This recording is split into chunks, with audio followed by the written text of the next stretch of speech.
May get my brother and my sister down too. Cool. Time's 5:30. I call this meeting of the City Commission to order. Will you please stand for our invocation tonight? Pete Mayo with Via Christian. Thank you very much. Let us pray. Blessed are you, Lord our God. We take a moment to enter into your presence and invite you here. And may your wisdom be with us to govern amid conflicting and complex interests and issues of our times. To help us to be aware of a sense of welfare and the true needs of all people in our community. We ask for the blessing of fair weather. Amen. I'm going to pledge allegiance. I pledge Allegiance to the flag of the United States of America and to the republic for which it stands, one nation, under God, indivisible, with liberty and justice for all.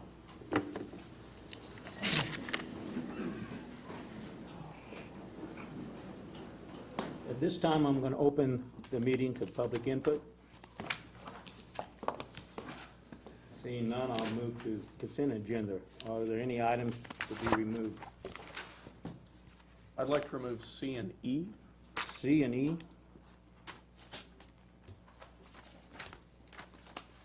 Is there a motion to approve the consent agenda excluding items C and E?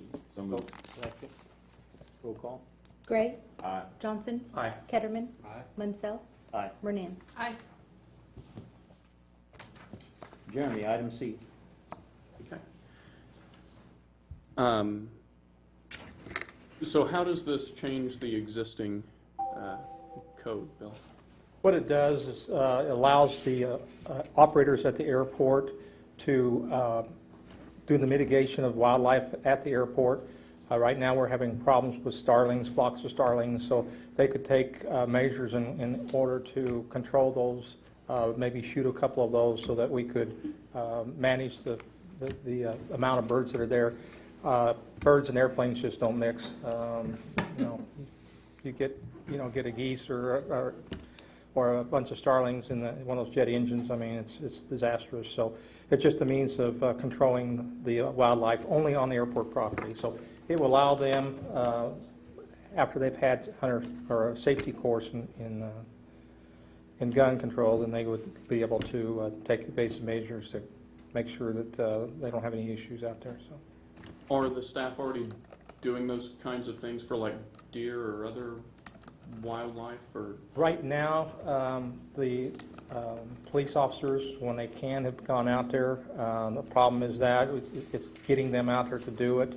So we're looking at ways that we can respond quicker to some of the issues we're having out there. Again, that would be a last resort. We have a starter gun and stuff like that we use on occasions. Every day they'll drive the airport to make sure there's no deer or other animals that have gotten inside the wildlife fence, throughout the night, or if a gate was left open. So are the guns owned by the city then? Like, are they kept at the airport, or how does that? Probably they would use their own guns. I mean, we don't have anything out there, or we would get one, from the PD or somewhere. But right now, no, we don't have any guns on hand, so probably use their own. Would that require then any changes to like insurance or liability or that kind of thing? No. With the firearms? No. No. Okay. I move to approve item C. Second. Roll call. Just all in favor? All in favor? Aye. Approving Aye. item C. Aye. Item E, Jeremy. So this changes the block between Rose and Euclid That's on correct. Broadway. That's What was the change for?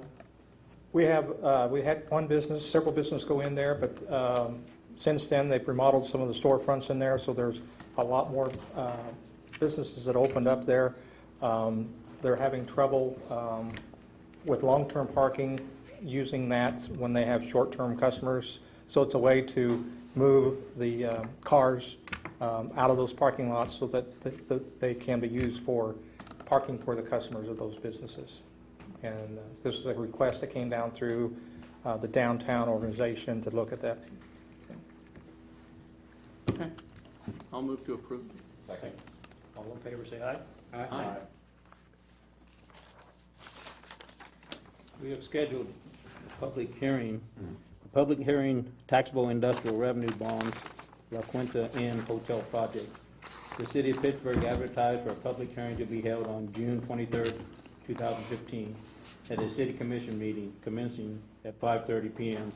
in the city commission room located in the Law Enforcement Center, 201 North Pine, in regard to the request submitted by Dama Properties LLC regarding the issuance of a taxable industrial revenue bond in the not-to-exceed principal amount of $8 million for acquisition, construction, furnishing, and equipping of a 75-room hotel facility located at 2408 South Broadway, and in regard to an exemption from the ad valorem taxation of property constructed or purchased with the proceeds of such bond. Look. Mr. Mayor, members of the commission, this is a project we've waited a long time to bring to you. This is the industrial revenue bond application for a 75-room La Quinta Inn. This would encompass 2 conference spaces, indoor pool, roughly $8 million project. We're glad to have Dan and Manisha Batka, also University Bank, who's providing the financing. The EDAC looked over this application thoroughly through the cost-benefit analysis, virtually no risk to the city. Unanimously recommended to the city that you approve this industrial revenue bond. The pilot amount, the payment in lieu of taxes, would be $24,289. That would continue over 10 years. That's according to the city's guidelines. So it's important to point out they will still be paying property taxes, but essentially they're just frozen for 10 years. So I know that they have the financial information. Any questions that I wouldn't be able to answer, the city manager, the city attorney certainly can answer those, but we also wanted to have the owners of the project and the financing agent as well. But if it meets with your approval this evening, a groundbreaking would be scheduled for July 23rd, construction window of approximately 10 months, so we're very hopeful that by this time next summer that we'll be having a ribbon cutting for the new La Quinta Inn. These are just a couple of different looks. It will look very similar to this. Broadway would be up and down on the right side of the picture. I think this is the first time our community has seen a drawing of this. So Broadway would essentially, again, be on the right side. The only thing that may change, and tell me if I'm wrong, and I know that Bill has looked at these as well, the driveway may actually be on the right side of the building, so it'll look very similar to this, just maybe flip-flopped, if that makes any sense. One more look there. But this is obviously very important to our community, something we've worked on for 3.5 years. Is that right, Dan and Manisha? 3.5 years since the storm damaged their previous property. Unfortunately, we're sending people to Joplin to stay in hotel rooms because on big weekends our hotel capacity just isn't there. This is going to go a long way in riveting that project. But now, glad to get to this phase, and pending your approval, we will break ground on this project July 23rd. So I apologize about running through that so quickly, but I'd be happy to answer any questions that you may have. I didn't have any questions on the financial aspects. I thought the packet was really thorough, and I know our EDAC group has done a good job of vetting this out. Yes, sir. Just to clarify on your construction timeline project, I know we have the big weekend coming up in 2016 for the national championship. So this would be completed? This No, would sir. not be completed? No, that will be in mid-March. So unfortunately, we'll miss that window, but we'll be getting that event back in 2018, and in 2017 and 19, we'll have the junior college track and field championships. So certainly would be open by that 2017 date. It was really thorough information, so thanks for having it all And I prepared. really credit not only Dan and Manisha, but Ken and Tad and their team at University Bank for that. So the entrance of it will be on the north side of the building, is that? Yeah. Oh, it'll be So, moved- yeah, it'll Mr. still Commissioner, remain yeah. facing south, just move it to the If you, southeast side. yeah, if you were looking at this view, this would be south looking north, correct? Yeah. But just the entrance will be down at this. Correct. Yes, sir. And I think it's also important to point out, this will be a great entrance to our community. A great, people when coming up the bypass, this will be one of the first things they see when they get to Pittsburgh. Any further questions for Blake or anyone? I'll move to approve. Second. Still need to open it. Oh, we still need. Have to have a Sorry, public sorry. hearing. Public hearing first. We jumped the gun. We have to open the public hearing. All right. I was too anxious to get it passed. We're ready. So, what was that you said? You gotta open Oh, for public oh, hearing. open, I'm going to open it for public input at this time. Are there anybody who would like to come forward and talk about the project? Seeing none, I'm going to close public input now. Are there any motions to approve? I will move to approve. Is there a second? Been moved and seconded. All in favor, say aye.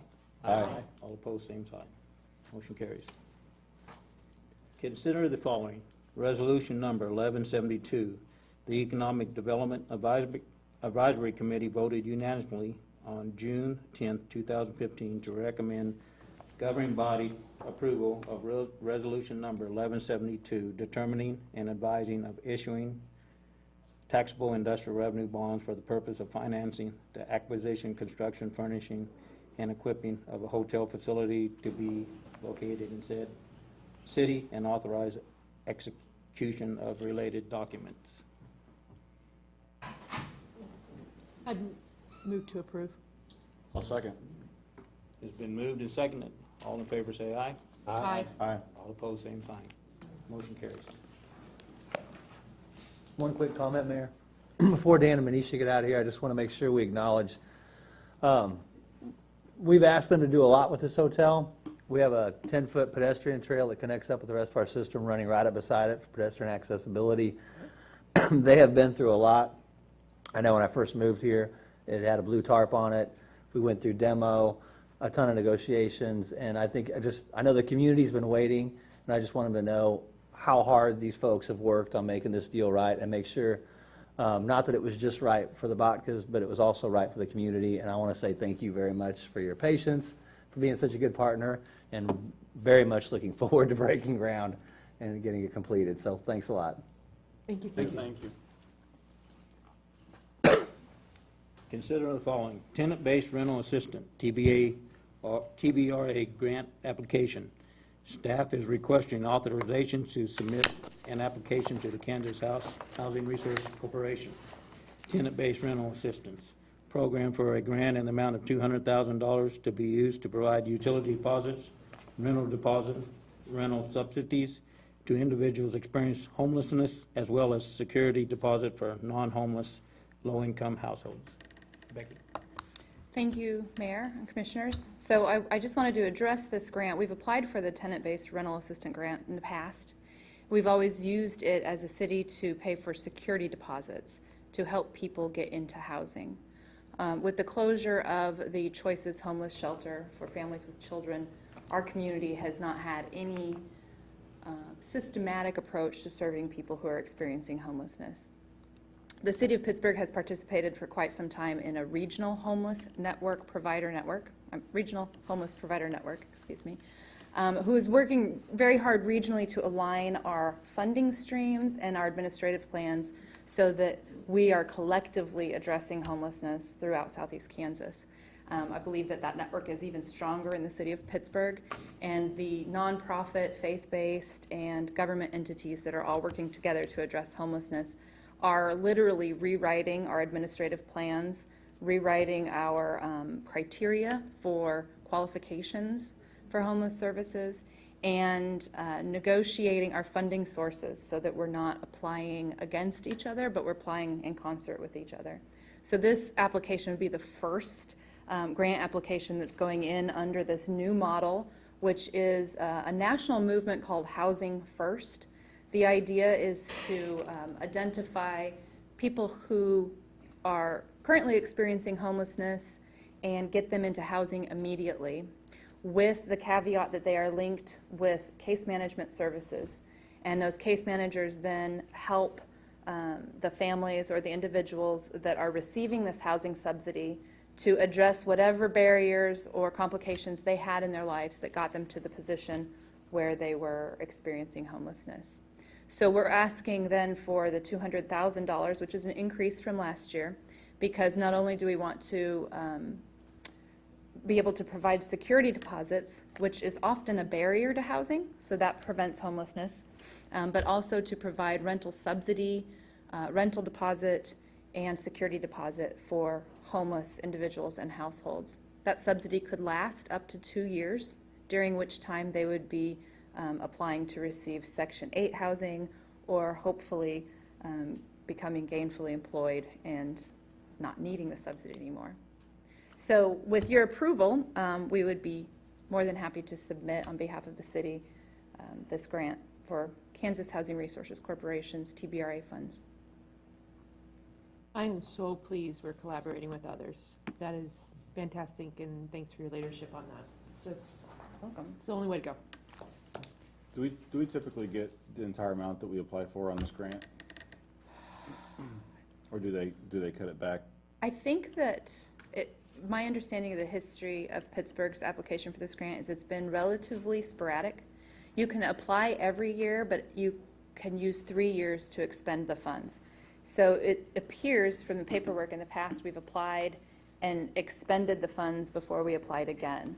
And it's my goal to apply every year, even though we'll be taking the 3 years to expend the funds. So in the past, I've seen It used to be lesser as a amounts, pot. but I It was a believe pot that changed all the time. it is. Yeah. When's the day you have to apply for this grant, Becky? It's due June 30th. All right, then we need to approve it. Is there a motion or any other questions?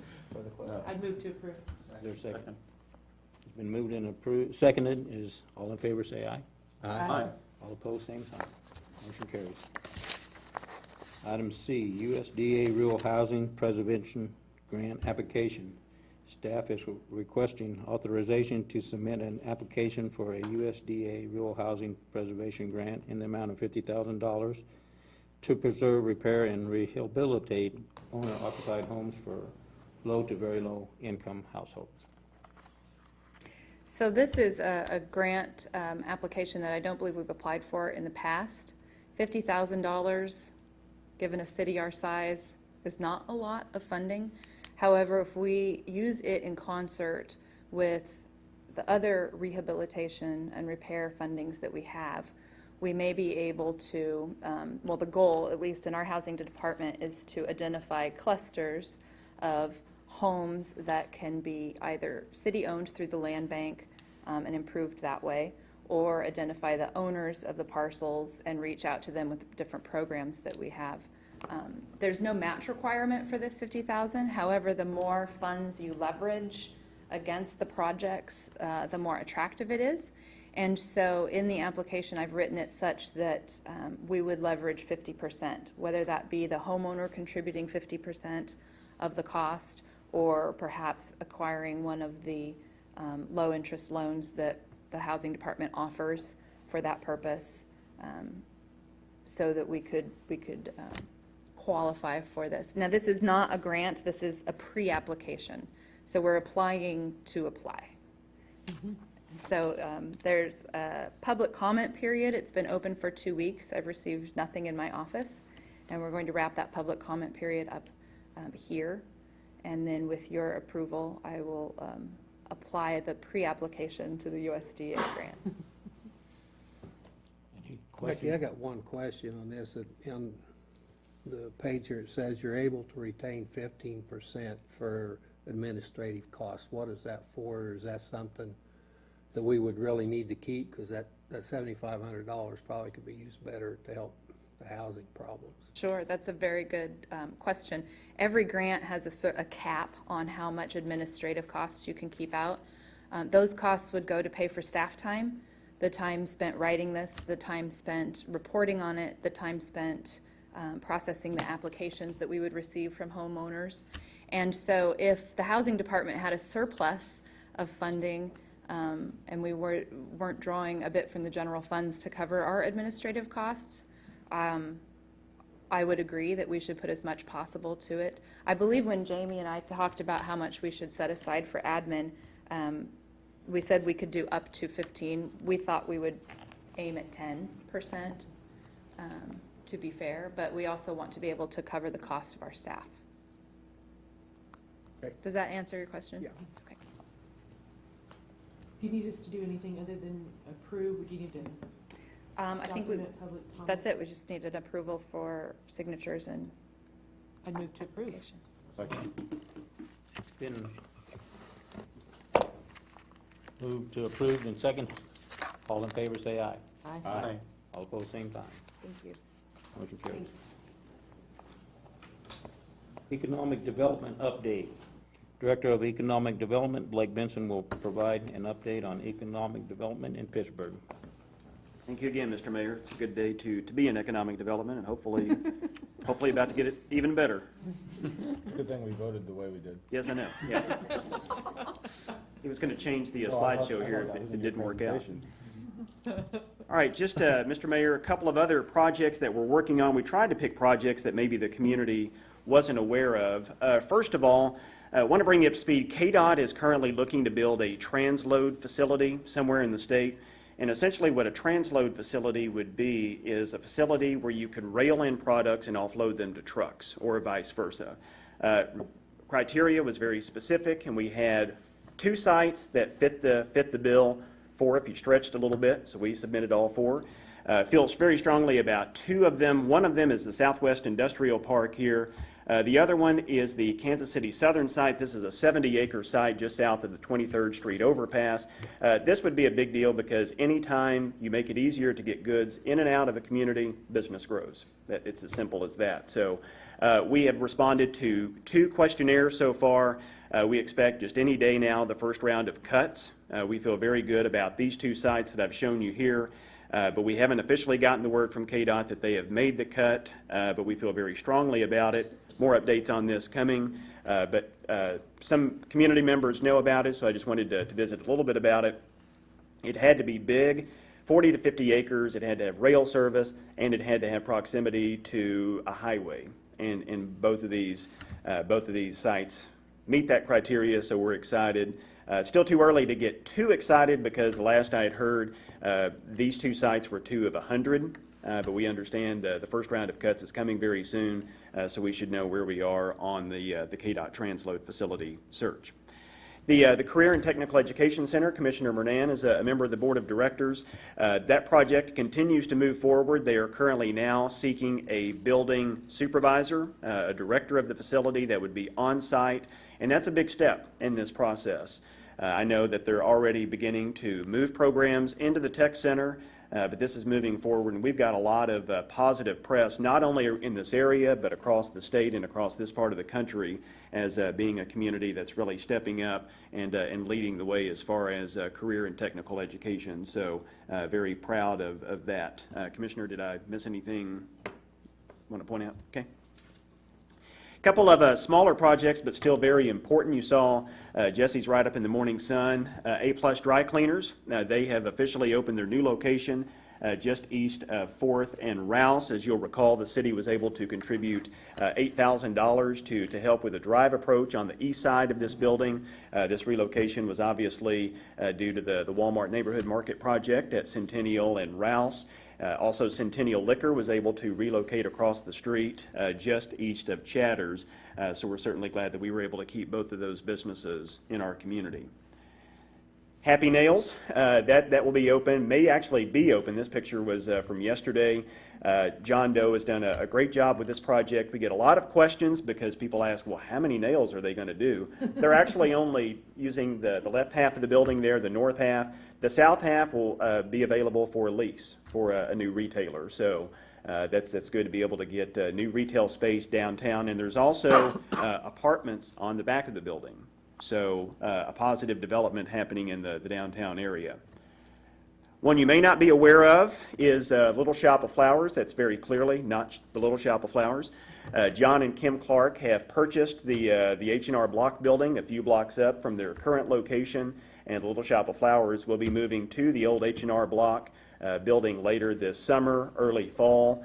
Little Shop of Flowers has been very successful, and we appreciate John and Kim purchasing this building because they're going to fix it up really nice and have some good plans for that. Another one you may not be aware of, or our community members may not be aware of, Labette Bank has purchased the former Social Security building. We get a lot of questions about that building, what's going to become of it. Labette Bank is turning it into their South Broadway location. They'll keep the one on North Broadway, but I know they want to move as quickly as possible because they lost their ATM at Centennial and Rouse, so they want to have that presence on the south part of Pittsburgh, but appreciate Labette Bank investing in that property. You're aware that Lego Education will be moving to Boston next summer. We've been in discussions with Lego employees because our first priority is those employees that will elect to stay, and obviously we'll be looking for alternate employment. We just last night received from Abby Fern at Lego Education a very detailed profile of the job skills represented by each of those employees that will be seeking employment.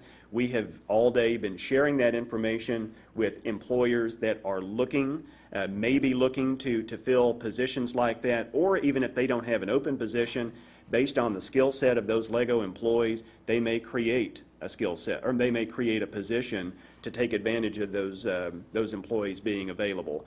We've reached out to Names and Numbers, Millers today, meeting with Watco in the morning. We've reached out to NPC. We'll be reaching out to Leisure Time. Anything we can do to make sure that these employees have as many opportunities locally as possible. And we're even, the possibility exists possibly for one or more of the existing employees to start their own business. That's another possibility that is out there, and we're researching everything we can, or everything we can do to take advantage of the skill set that's represented by those employees and try to make the best of a bad situation. But certainly hate to lose Lego. It's cool to have a big name like Lego in our community, but we certainly understand that there were needs that our community could not meet, and they had to make a business decision. We'll also be having, for lack of a better term, an exit interview with Lego officials to find out exactly why they had to move and maybe what we could do to prevent it from happening with another company in the future.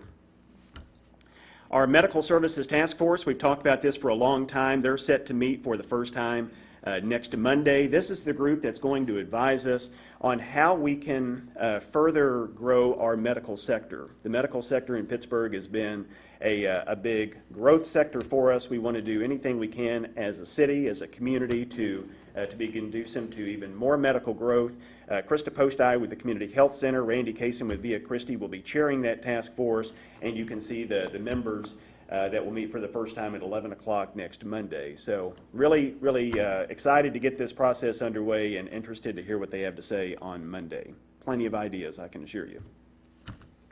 A couple of other activities. It's ironic that 3 of our 4 grocery stores are all undergoing major renovations. It's a good thing. You may have to look a little harder to find the product you're looking for, but I think all 3 of them look great, and certainly appreciate their investment in their Pittsburgh locations. Also, this is something that I don't know that we've talked about in a city commission meeting, but if you've ever noticed, the bypass doesn't have directional signage for restaurants like you would normally see on an interstate. That's because the bypass isn't officially a freeway. We actually had to go to, Senator LaTurner was able to get an exemption from the Kansas Department of Transportation that essentially if the city would sell the sign, make the sign, install the sign, and take care of the sign, that they would let us put a sign like this on the bypass. So that's something that we're working on. Our restaurants are very appreciative of this because especially motorists traveling north on the bypass, often they don't know what's available. They hit the light there at Aldi's, turn left, head north, and don't realize that if they just make a right, that there are a lot of restaurant selections. So this is something that we're excited to get underway. I also wanted to mention, I believe Kim Bogle is here, several of our restaurants have commented on how beneficial all of the baseball and softball tournaments that Parks and Rec has been coordinating this year, because it's very easy to spot a baseball team when they come in. Summer is a tough time for our restaurants, and several have mentioned that having those tournaments in town on a regular basis has been a big help. So we certainly appreciate Kim and her crew at Parks and Rec for all they've been doing. I had hoped to be able to bring you a new restaurant announcement tonight. We're going to hold off for about a week on that due to the wishes of the owners of the restaurant. They have their plans that'll be considered by planning and zoning on Monday, and then they close on the property the following day. But look forward to being able to announce that in the next week or so. Obviously, there are other projects. All the construction at Pittsburg State University, the Edge Apartments, a lot of good things going on in our community, but I just wanted to focus on a few of those things that maybe the members of the public weren't aware of. So I apologize about talking so fast. I do it all the time, but I'd be happy to answer any questions you might have. Questions for Blake? I would just echo your comment on the tournaments. Yeah. I think it's been a good job by our folks and staff, and whatever we can do to continue that. One tournament my daughter was involved was 40-some teams, so that's a lot of kids and a lot of parents and people in town, and appreciate the effort on that. Made a big difference. We've got, Kim's collected money now when you park out there. It's not per person, but the department is looking into charging for parking, and they get about $5 a day. But it really adds up. We've been able to work with Jamie and look at the sales tax or capital outlay. There should be a new scoreboard at every one of those diamonds this year. I think a couple of them are already in, and hopefully the rest of them are scheduled. And we're hearing great things about the tournament. The big kicker is we desperately need a bathroom and a concession stand out there, and I think the price tag is about $50,000. Pitt State designed it for us. I think they could even build it, but the materials. So anybody out there, if you've been out there, be patient with us. That's everything in time. We do know that's a big problem, and we just think that that's about the only feedback I get is the concessions and the restrooms need work. But a lot of people out there this year, and it's making a big difference, I think, in the economy. Good work, Parks. All right. Thank you, Blake. Thank you. Special presentation, 5-year financial forecast. City Manager Darren Hall and Director of Finance Jamie Clarkson will provide information on the city's 5-year financial forecast. Mayor, City Commissioners, usually I can't see several of you, and so Jamie and I are going to do this together, so we figured we'd just come up here, so bear with me. We've got a, what is it, 250 slide presentation? Is that what you mean? About 35. 35. And let's see if I can operate it.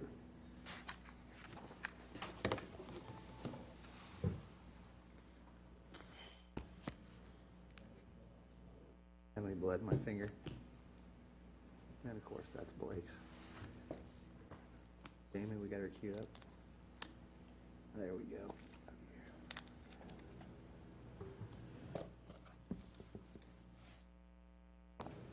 We'll start on slide 1 if it's all the same, so let me get there. Instead of slide 37. All right. This is, of course, budget season. I know it's your favorite time of year. It's my favorite time of year. So for this meeting, what we want to do is set the stage, and then the 2 meetings in July hopefully give you enough information that I think it's July 28th is the final meeting. We'll have a recommendation from you, basically your blessing on what we're going to do for the 2016 budget that we need to submit, we need to publish it, and then we need to have a hearing and go through all the rigmarole through August. But the reason we started meeting with you in May was to get the financial information to you so you could start thinking about what we were going to approach you with. And with that, I'm going to go for a minute here and give you a little bit of update. I'm going to turn it over to Jamie. He's going to walk you through some of the numbers. And then at the end, we'll get back to the recommendation where we are as a city and prepare you for what the staff is going to recommend to you as a budget. And then, of course, it becomes yours, and the 5 of you can come to terms with what you want to see in it, and then we will all move forward from there. So with that, I do want to mention it'll be online for anybody, the full financial forecast. It's quite a document. It's much longer than these 37 slides. But we thought it, and nobody really wants to see me read the entire financial forecast, so we're going to try to shrink it down to 37 slides. The 24 recommendation and action, the first thing we'll do is recap where we are. The forecast is basically 5 years, including the current year that we're in. So it's not 5 years in the future, it's 4 years in the future, including the current year. This is where we ended the working day last year. We came to you, we said we needed to hold the line on expenses. This is critical to salary increases anything that has to do with the employees, the wellness program, all those benefits, that's where our biggest cost center is as a city, so unfortunately, that's where we have to spend most time looking. Health insurance is a big one. Increasing the mill levy in the 2015 budget, we talked to you about the importance for doing that for a variety of reasons we'll get into. We need to increase the utility rates. We wanted to adopt the 5-year capital improvement plan, the equipment replacement plan, and consider the 5-year financial forecast for the first time. And we really wanted to adopt some policies around debt purchasing and our reserve and budgets. Specifically, last year the staff recommended to the commission that we would increase the mill rate in the 2015 budget by 4 mills, 2016 budget by 3 mills, and the 2017 budget by 1. The action taken at the bottom, we ended up doing a 3 mill increase, so appreciate you guys. I know that's the first property tax increase we had in 8 years. Very difficult to do, but necessary as a result of declining valuation and declining reserves. The next recommendation we made was to increase utility revenues by 3%. Once again, this is basically just to generate enough money to keep our reserves at a level they needed to be at. And once again, to recap, that's how you proceeded in the 2015 budget. Staff recommended all these plans were approved. We managed to get them pulled together. All the departments, these are comprehensive plans. This isn't one department doing this. This is for the entire city. And thank you once again. You guys passed all those plans last year. The policies, debt purchasing, revenue reserve, budget, sounds pretty simple, sounds like an easy list. I can tell you Ruby doesn't think there's anything easy about it because she researched and rewrote every one of these policies, and in some cases where we didn't have a bad one, she wrote a new one. So you took a look at all of them, you got them passed, and that really helps us run the city. So appreciate that. Holding the line on expenses, this is where we get into where the rubber meets the road. Last year, we managed to do a 2.5% salary increase for 2015 and recommended a 2% increase for what would be actually 2 years from now in 2017. Unfortunately, we don't think we're in the position where we can increase salaries every year. I would like to get there, and economic development is a big driver behind that and a lot of other things that we're trying to do, but we're not there yet. So reserves have to be a priority, and right now we have made that our priority. Increasing the employer contribution for health insurance by 2%. Once again, our biggest cost center is personnel. It always is. We can't do anything without them, but they're also hard to pay for, especially when we have flat revenues. So that's one thing that we could do, and we've got other ideas, and we'll continue to work on it. We did eliminate the wellness program, depending on what side of that you're on. If you're a doctor or you were providing the wellness program, it sounds like a big deal. If you were an employee, only a percentage of the employees used the wellness program last year. And with everything that we were facing and the raises, we thought it was a good idea that we could take that off the table, so we did. So once again, that's recapped at the bottom. Appreciate everything you guys did. Those were some tough decisions. Raising the property tax is a big deal. I understand that. The staff understands it. And appreciate you guys doing that for us. The financial forecast, this is for 2015, so this will be the current year moving forward. We've tried to simplify it. Jamie probably doesn't think I've tried to simplify it when I created those slides, but what you're going to see here is just a very high-level look at the revenues that come in, the property tax, the sales tax, the franchise taxes, and what our projection is for each of those for the 5 years. And then we'll talk a little bit about expenditures. And then I'll talk about recommendations that we're going to ask you for and how we're going to move forward. And with that, Mr. Clarkson. Good evening. I'm going to go through the financial forecast that was done the first part of May. Like Darren said, we cover the current year. We estimate or project out the current year, which is 2015, and then we project out the next 4 years based upon known assumptions at this time. A financial forecast is a great tool for planning your organization. It really helps see where your trouble spots are going to be when you go forward, so you can try to be proactive instead of reactive. One of the things in red there that's interesting is rating agencies tend to increase bond ratings for those entities with long-term financial plans in place. We got a bond rating bump up this year when we had our bond issue last month. We went from an A+ to a AA-, so it was a one-step increase, which we've seen in our interest rates on our bond issue. Revenues, I'll start with property tax. This pie chart's kind of hard to see on the screen here. Hopefully it's better on your monitors there. This is a property tax breakdown between the taxing jurisdictions in Pittsburgh for a $100,000 residence. It's USD 250, Crawford County, the city of Pittsburgh, and the state of Kansas. Those are the 4 districts we currently have. They're all pretty close except for the state of Kansas. They're all right around 33%, so it's spread out pretty even. On the current mill rate, it's about $557 annually on a $100,000 house for the city of Pittsburgh.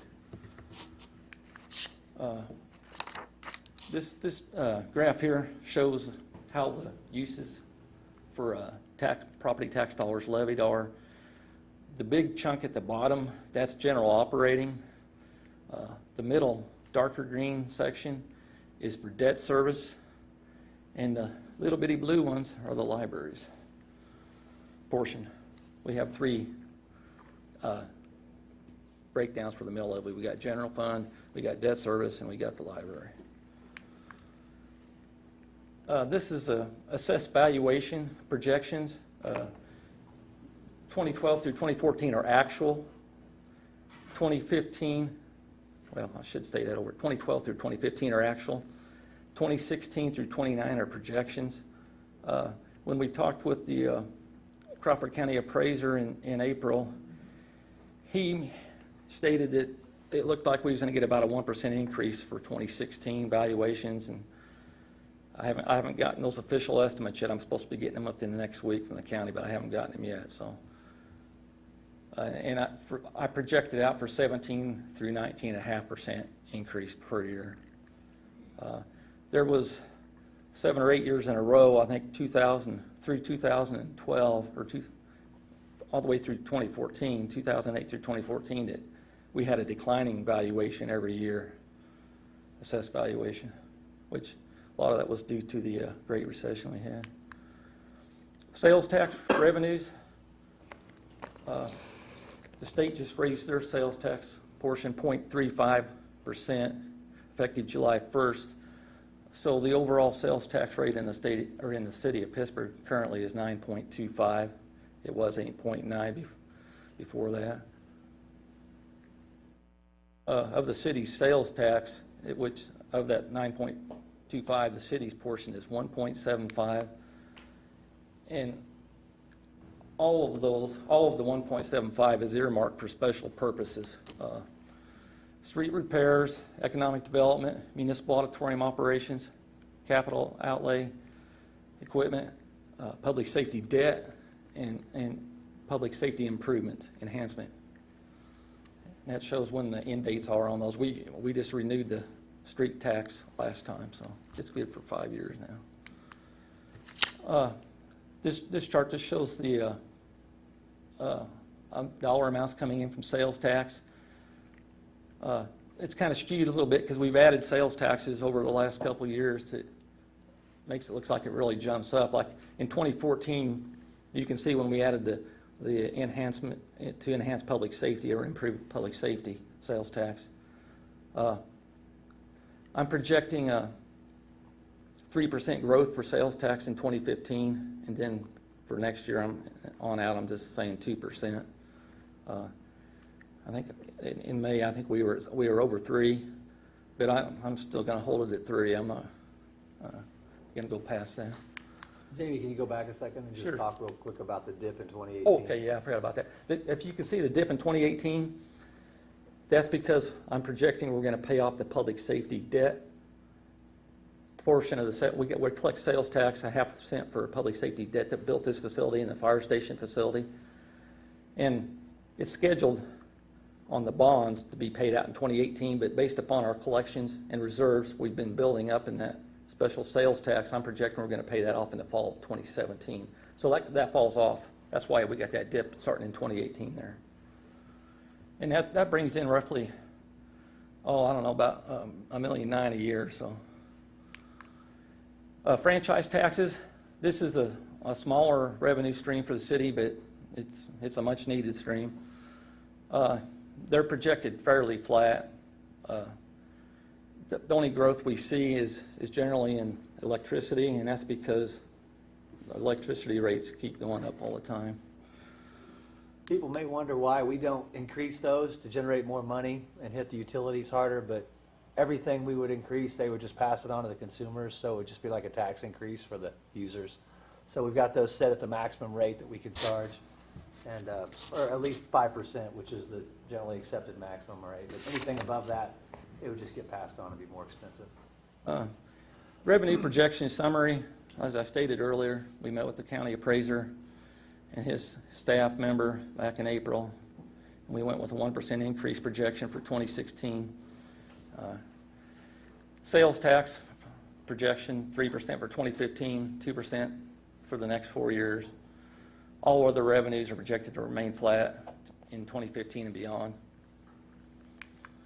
The expenditure side of the coin, this is the 2014 actual expenditures minus transfers between the funds. As you can see, a couple of our big ones here is public safety, $7.2 million. Debt service was $5.6 million. Public utilities, $4.3 million. But we also did a lot of capital improvements, infrastructure improvements. We had $4.4 million in capital outlay. So you guys holler if you got any questions on any of this. I always ask this because I just want to make sure I'm right. Group hospitalization to you means health insurance. That's correct. Okay, And the thanks. reason, well, I don't know if I want to get this So detailed. I just want to make Okay. sure that we know it's the all of the health It insurance. is. It's the not health, just it's, if you it's that the part. health insurance cost for the city employees But as a that's group. your expense category. Right? Yes, Okay. yes. And we break that out because it's a major component. Yes. Yes. Okay. Thanks. This was something me and Darren worked on the other day. We went back and looked over the last 4 years. And these were our biggest cost increases that we basically don't have much control over. Capers, which is Capers, KP&F combined, increased $305,000 for the employer's share. Health insurance over the same time period increased $238,000. Street lighting, for the street lights in town, the electricity for those increased $140,000. Work comp increased $84,000 over the same period, and then the other utilities went up $72,000. This total equates to $840,000, which is approximately 7 mills that would take to fund all that expenditure. If you average that out, it comes out to like $210,000 a year, or 1.8 mills annually. And this is, before we leave this slide, the reason we made this slide was we were reacting to the property tax lid that had just passed, trying to figure out what we really had. And the interesting thing about this slide is none of these are factors in the consumer price index. So they set the cost of growth in the city of Pittsburgh based on, we're limited to the consumer price index. Well, none of these costs have increased as a result of expanded employees. Capers, health insurance, same number of employees. Our costs have just gone up on average that much. We added a few street lights, but basically we're looking at a 9% increase in street lights from Westar. Work comp, all those are costs that we, just for doing the same business we did in 2015, our cost for doing it next year is going to be $210,000 more, which, as you know, is about $1.5 million. And so we were interested in seeing, well, if we're limited to the consumer price index on our property tax increase, we're looking at about over $100,000 difference that we are just going to run short every year and use from reserves. And so that's why, A, it came about, and B, that's why it's so interesting, because it's a very real number, and it's something that we're quite frankly, we'll find out Friday if we're going to be straddled with it in the current year, or we're going to kick it down the road until 2018. But those are not, that's not me hiring more people and everybody's got an assistant, and that's just the cost of doing business the way we are right now. And it only goes up, and everybody knows. Anybody that runs a household, all of us, we know it's never cheaper next year to do anything. And who will make that decision on Friday? Legislature. Somebody in How are they Topeka. making it if they're not in session? Well, it's Friday's, what they call their wrap-up day for this, the year or So something. the session's not Signed eye. technically closed? Yeah. That's the last day to have, and they're trying to get enough people up there so they can have that discussion. Oh, So yeah. Seems like a hopefully really they. responsible way to make a decision that impacts us so tremendously. Well, we just thought it was important to put it into financial Important terms so information. you could see what the impact was. And it's just not the cities, it's counties and school districts as well. It impacts everybody significantly. Here's some expenditure increases that we know are probably going to happen. We met with, or Westar met with us back in March or April, I think it was. It felt like they met with us. Yeah, we didn't meet with you. They just come. Anyway, they had all their little utilities are broken down in different ranges or groupings. We fall under commercial and we fall under street lighting, which are two different ones of those. And the average, this is what they're going to propose in November, starting this year, 2015, average increase of 5% for commercial users, and for street lighting, 9% increase. So our street lighting runs right now 250, 260,000 a year, so you can tack another 9% on that. Property and liability rates, they continue to rise due to storms and stuff all over the country that we have no control over. We project 8% in 2016. Work comp, we're projecting a 5% increase on that in 2016 as well. Employee health insurance,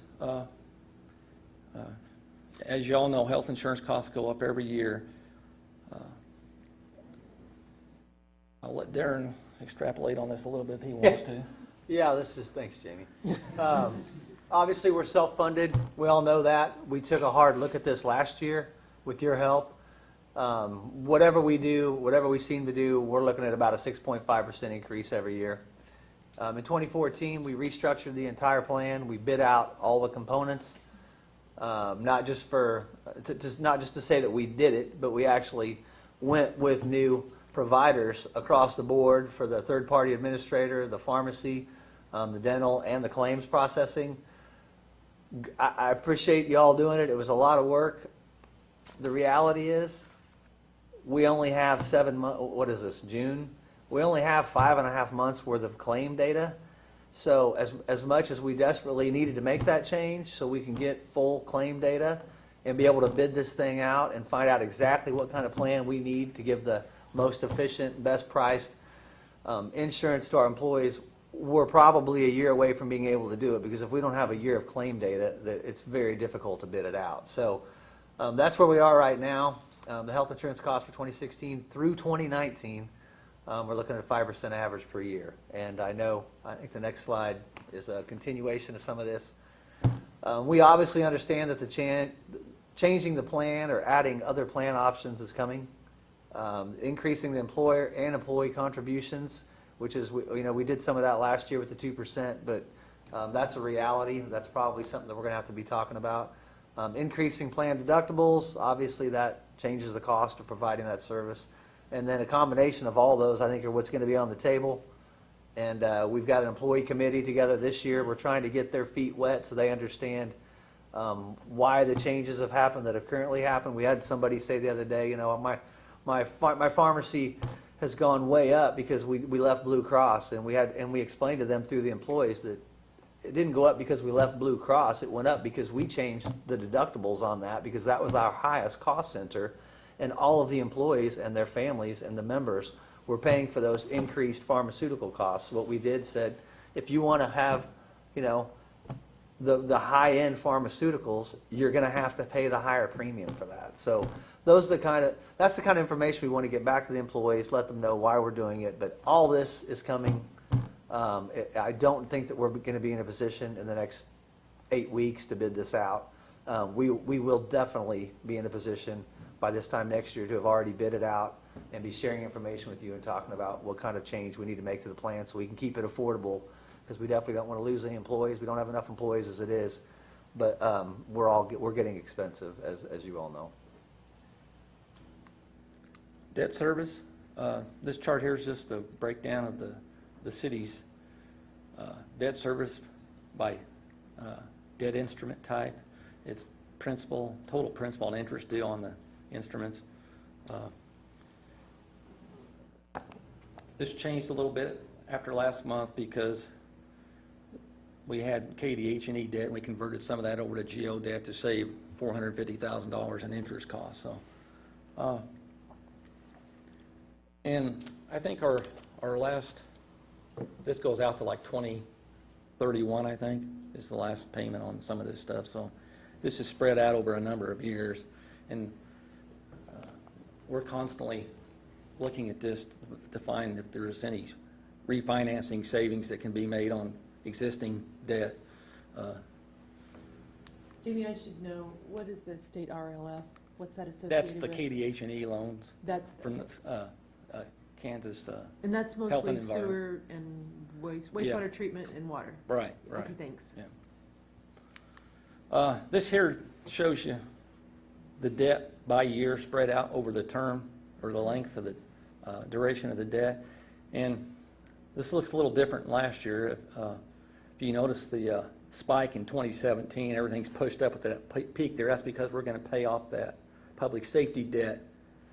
So, but then after that, it just kind of falls down. So Imagine that graph with that lime green chunk missing, which is what's coming, and it's going to get extremely flat, and it's going to be extremely low. And that is very good news for everybody that pays taxes in Pittsburgh. reserves, the Government Finance Officers Association recommends adequate reserves should be approximately 16% of revenues for governmental funds. And what that basically means is, as you roll over at the end of the year, you start your new budget year, that's approximately 2 months of reserves to start out with.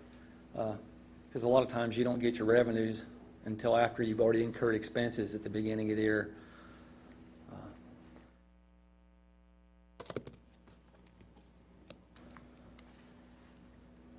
This is expenditures and reserves by year. The blue is expenditures. The red portion is restricted reserves. Those are reserves like debt service, public safety, sales tax. Those are earmarked for specific purposes either by you guys or by the Kansas statutes limit us to what we can spend those funds on. The little bitty green part is our unrestricted reserves. You can see from 2011 going forward, we've been shrinking that green portion a little bit, but based upon our projections, by doing the staff recommendations, we start to grow that back out again.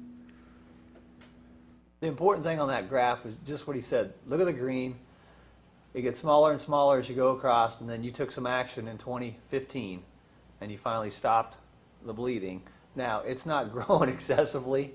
We realize that, but the fact that it is actually getting bigger is a big deal. We know that we're underfunded on reserves, and that's why it's so critical that we've got that we give you the ability to do what you need to do, to raise taxes or whatever else we need to do to make sure that we have adequate reserves.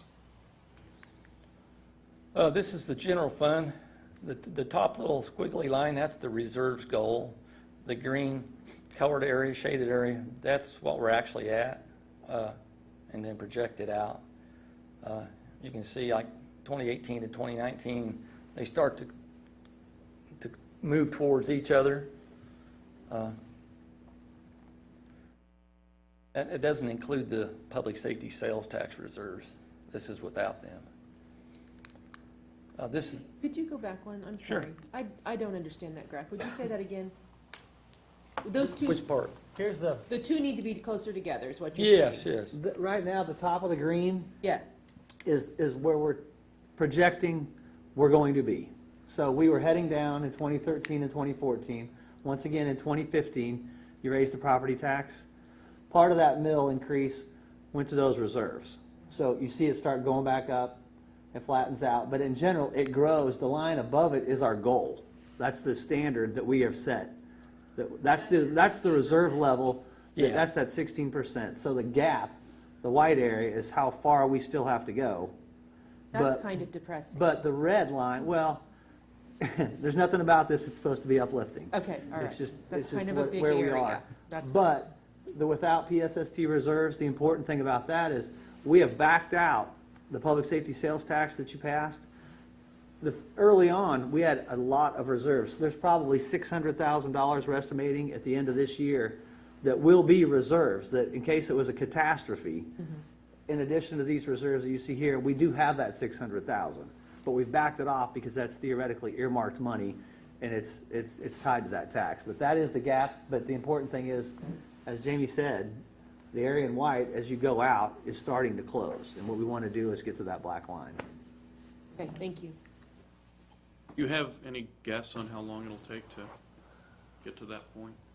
Well, the biggest point of today, and eventually Jamie's going to turn it back over to me, we're going to talk about how we close that.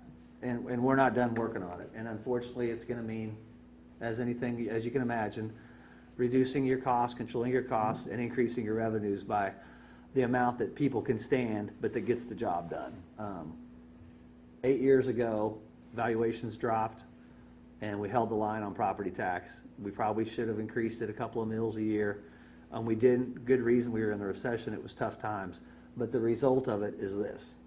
We've cut everything we can, and we're way into our reserves, and we're below the level that we need to feel like we have adequate reserves. So, yeah, but the only way you get it back is new revenue streams and less expenses. Sorry, man. This next chart here is on the public utility reserves. The static blue line right here, that's the reserve goal. As you can see, we've kind of eaten up some of the reserves there, but we're going to grow it back, and then we're going to equal to or surpass that reserve goal projections on the utilities. And what happened in 2015, which is that lowest spot, is once again where you increased revenues by 3%. And as you can see, it's getting us quickly back to where we need to be.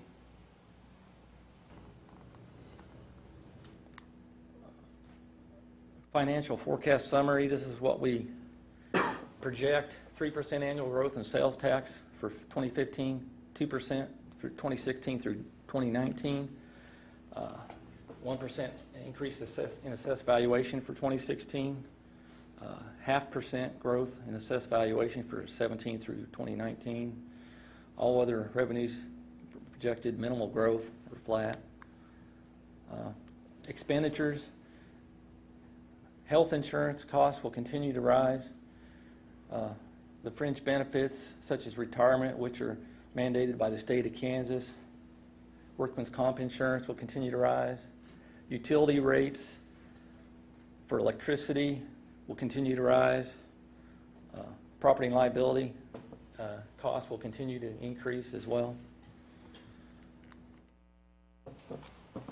Here's the recommendations. I will turn it over to Darren now. Good job, Jamie. Well, thanks. We're about done. So I appreciate your patience. It's important that we start every budget year with a recap of A, what you did last year, and B, what challenges we face in the upcoming year. So our recommendations are pretty simple. I don't think we're getting too carried away. A lot of them are consistent with where we ended the year last year. We did not plan on doing raises in 16 or 18. We did raises in the current year, and we'll look again at 2017 with your blessing, and then also in 2019. But it looks like every other year is about as good as it's going to get for a while. Increased employer contribution by 5% to meet the increasing cost. Once again, that's called group hospitalization. That's our health care. And we are going to bid that insurance in the summer or early spring next year as soon as we get some good cost information. And we're preparing to make the necessary changes there and adjustments.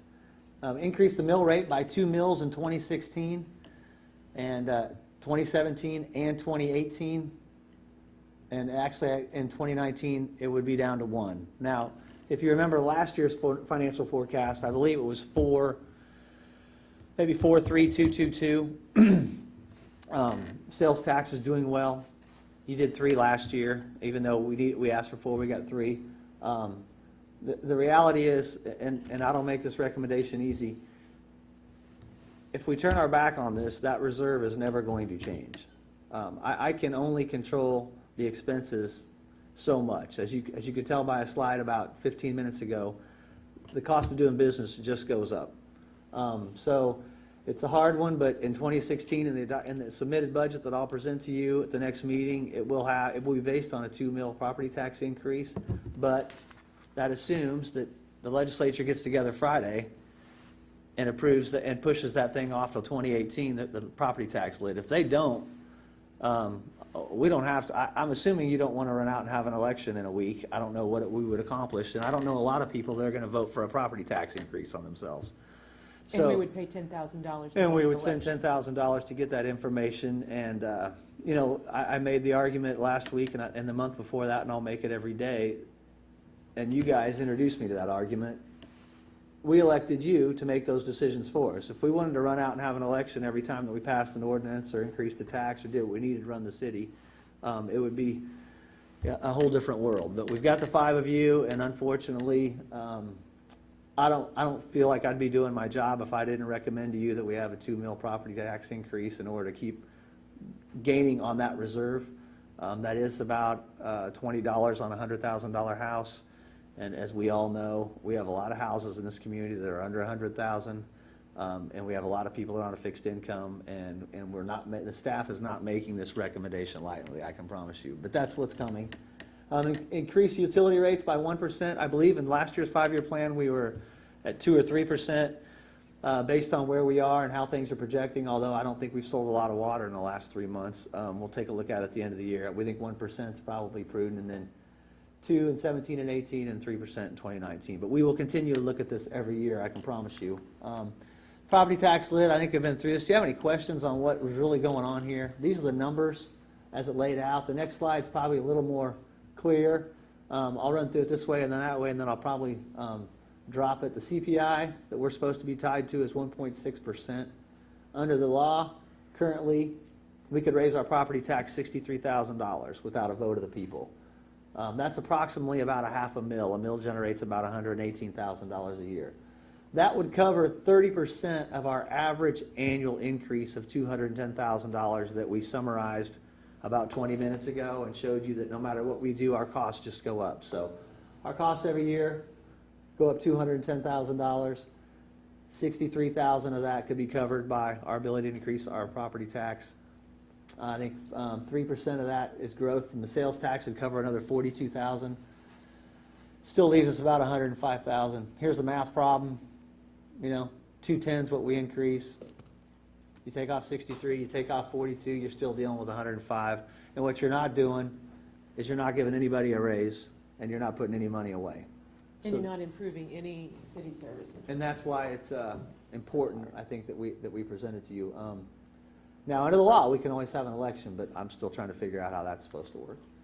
I hopefully was going to take this slide off because I thought by now we would be yes or no on this and we could all move on, but I got a text that said that they're in exec session until 7:10, so, and we're not trying to be long-winded, and we're not definitely going to keep you in here until 7:10, so they may make a decision when they get out, I don't know. But the casino, no fooling, you know, the casino would have a big impact on us. I don't know, I know there's a lot of people for it. I know there's a lot of people against it, and I believe everybody has a right to have their own opinion. As a city, what we're looking at when we're challenged with property tax, we've got legislation from the state telling us that we can't raise our taxes to cover our costs.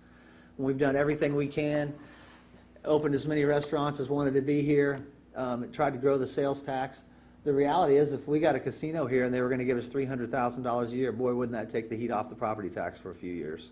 So that's why I've been out working so hard, that and the fact that you guys told me to get out and work hard. So we've been trying to get the casino. We've tried to be good partners. I'm not making any statements about gaming or gambling or whatever you want to call it. But if we get a casino in the city of Pittsburg, it's going to change things on the tax for all of us, what we pay, and the rest of it, we'll have to see what happens. But I don't have an answer there. And this is the final slide. I thank you for your patience. This is the budget calendar for the upcoming year. This is 2015. Everything in green, we're through. So we're halfway. Jamie, I guess that July 1st number is still kind of hanging out there. I thought you'd have it by now, but he'll probably get it this week. That's a big deal for us. It's the tax estimate. It helps us build the general fund. We'll revise the revenues for you. July 14th is our next scheduled meeting. We'll submit the city manager's budget for your consideration. I think I've told you what's going to be in there.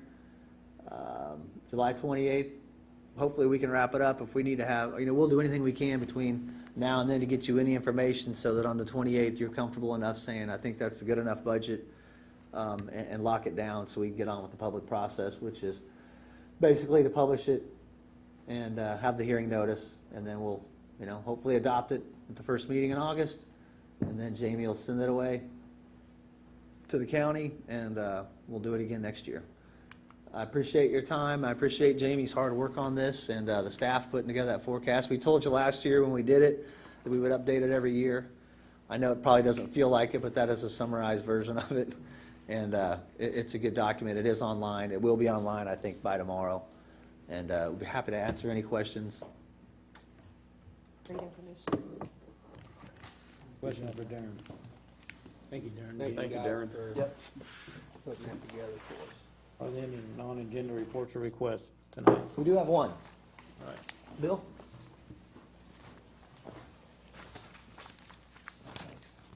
I left at your stations there a memo. Basically, last Wednesday, we took bids on the east-west connector. It's a KDOT-funded project, which runs from 12th and Broadway down 12th Street to Michigan, the 7th, crosses at 7th, through the park and up to 4th Street. There was 5 bids on that project, and the packet I give you, those bids are listed on the back page. So, and actually, 2 of the bids was within about $4,000 of each other, so they were very competitive bids. B&B Bridge Company, LLC, which is out of St. Paul, was the low bid. We received from the state this document, and it was, unfortunately was after the agenda went out, but we really would like to move forward with this so that we can get this project going and get it done this construction season. What they're asking for is a commitment of funds. We just need to approve this and send it back to them. Once they get that, they'll prepare the 3-party agreement or 2-party agreement and send it to us to execute so we can get the project going. The bid price was $771,771.52. Of that, our percentage of that, which includes the construction engineering, is $187,000. This is our part of this is going to be funded by private donations, and so what we're requesting tonight is approval and for the mayor to sign and 2 commissioners to sign so we can get this back to KDOT to get the process going. And I'm here to answer any questions you might have. Any questions for Bill? I'll move to approve. Second. Third. All anxious. It's been moved to approve, second and the third, and all in favor say aye. Aye. All opposed, same sign. Thank you. Motion carries. Thanks, Bill. Thank you, Bill. That's all we got. All right. Is there a motion to adjourn? So moved. We are adjourned. Oh, you got both. Is there a second? I'll second.